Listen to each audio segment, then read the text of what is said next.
Hey everybody, I'm Brandon Lee and welcome back to the Art of Systematic Success. Hey, I just realized if you're listening to this on the podcast, you get that awesome new intro music. I just absolutely love that intro that they put together for me. And if you're watching the video and you like it on video, just every now and then go pop over to the podcast and see if you like the content that way. But I just really enjoy that intro. I hope you guys like it too. Hey, last week I started talking about my sales map, and I'm very grateful for the comments.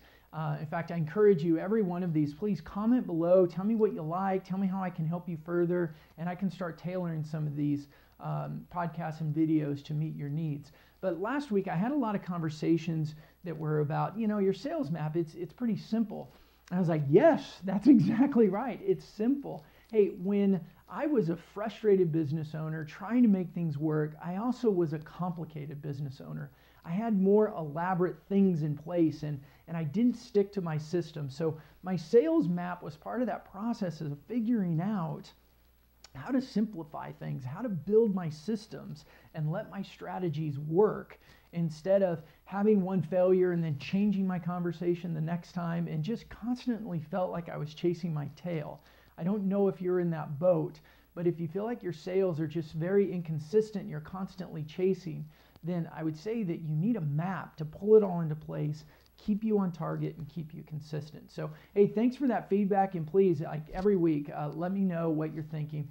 Today, I want to jump in to two key areas of my sales map. It's really my entire sales process, and it's the values and pitch. Now, with pitch, you can call it presentation, negotiation, conversation, whatever you want. I use the word pitch, but in any sales presentation, whether I'm talking to somebody, I'm doing a PowerPoint in front of a group, or I'm even on a phone, I mean, for me, it's a pitch. It's the process of explaining my value and trying to get them to purchase from us. So I call it pitch, call it what you want.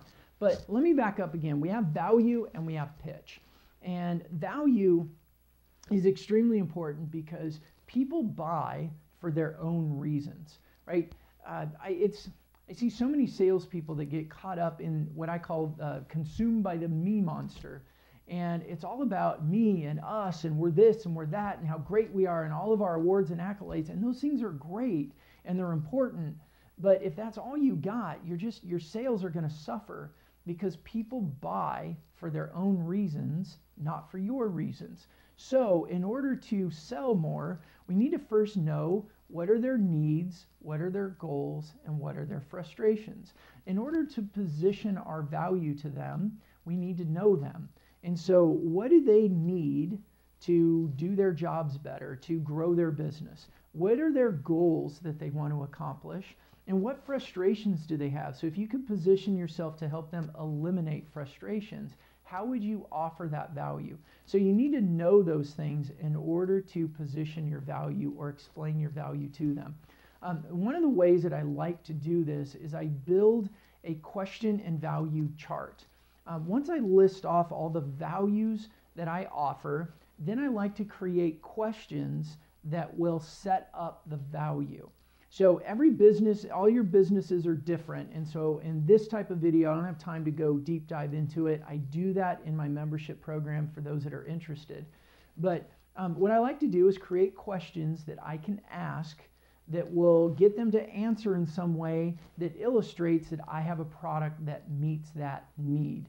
So it's a question that sets up your value, that helps them come to a conclusion that one of your products or your services meets a need, a goal, or a frustration of theirs.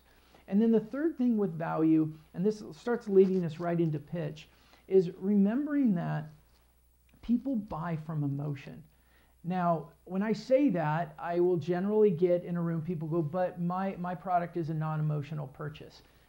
It may tend to be more non-emotional than others, but the reality is it's people on the other end that are making decisions, and there is always emotion involved. See, we make decisions really based on fears or desires, right? We buy things because we fear something may happen if we don't, or we buy things because we desire an outcome that it may produce. So know going into your pitch what your value is and what emotional triggers somebody may be working from when they make a decision to either say yes or no to your product. So let's move into pitch. And again, like I said before, it's pitch, it's presentation, it's negotiation, call it what you want, but it's really how are we communicating the value to them, your target audience. So the first thing in pitch is you need a very powerful, clear 10-second pitch.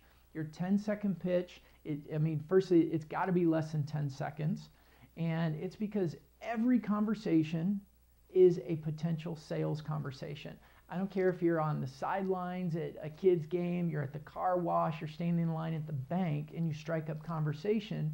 What is it that people say? Well, what do you do?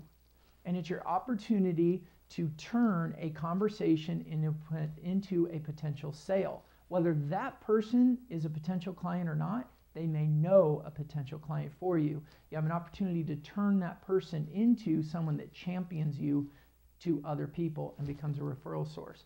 So very simple 10-second pitch.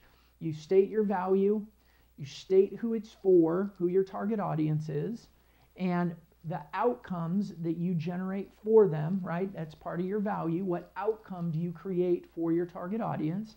And you follow it up with an open-ended question, and then you zip your lip and you let them talk. So again, I have a complete guide on developing a 10-second pitch and how to use them in my Business Builder Toolkit, which is part of my membership program for those that are interested. The second part of pitch, and maybe this sounds kind of silly to you, and a lot of my stuff, it's just very, very simple, but it works. It works really well, is be easy and clear. Now, they, who you're talking to and trying to sell to, are not nearly as familiar with your product or your service or your business as you are. And so simplify, simplify, simplify the process. What I like to say is get it down to a point where the buyer can say, that one. Let them point and choose to what they want, and your sales will increase dramatically. Now, I know I hear a lot, people say, oh, well, our product's not that easy, and there's some customization, or there's some nuances that they have to select. I get that, I get it. But the more you can simplify it to a place where they say, that one, your sales will increase. That's all there is to it. So the third thing in the pitch, again, another one that's very simple, is be likable. We buy things from people we like. We don't buy things from people we don't like. So be likable. There's a lot of different ways to be likable, but first and foremost, you have to be genuine. You have to genuinely like people. I mean, if you're in sales and you don't really like people, it's going to be a long, hard road anyways. But you have to like people and key into a couple things that you really enjoy about people. Simple things like strong eye contact. Lean forward and listen to everything that they say. Don't be so quick to talk. Just listen to what they're saying. Ask engaging questions. Go deeper with them and compliment them on their successes, their role, their ideas. Again, be genuine, but just be about them and be an encourager and a complimenter to them, their life, their business, whatever it may be, and they'll like you more, and they're more likely to buy from you if they like you than if they don't. Pretty simple, I know. Part of being likable is the fourth one here, which is the power of silence. I want to encourage, and it's always funny trying to tell salespeople just to be quiet, but silence is a very powerful tool in selling a product and building relationships. Why? Because we all talk too much, because we all interrupt each other, because we all think that what I have to say is more important than what you're saying right now. The power of silence helps you listen more intently and be other-oriented. Use the power of silence or the power of pauses before you speak, especially if they've been talking. A lot of times what I find is if I take a pause before I say something, when I think it's my turn to talk, they actually will fill the pause and keep talking and tell me more information about what they need, what their goals are, what their frustrations are. It's all information that I can use to feed back to them in showing the value of our product and the outcomes that they can expect from the product. So enjoy the silence. And really, when someone's done talking, that silence also gives you an opportunity to really think about what they said, the value it is to them, where it fits in your sales process, and really helps you ponder things before you just start talking and say the wrong thing. The last thing in pitch, number 5 for me here, is telling stories. Right? We buy out of emotion, as we talked about in value, but we also buy because we're looking for outcomes. Right? I want to be able to see myself in an outcome if I buy this product. Now, here's a really, really simple way of looking at it. It's you get to the end of the year and everything's about New Year's resolutions and goals, and you see diet ads everywhere, gym ads everywhere. Notice that they always show you the outcome, people looking fit and on the beach and with lots of friends. They don't show you the work it takes to get there. They don't want to show you that it takes work. They just want to show you what the outcome is, because we buy for the outcome. I want to be that way.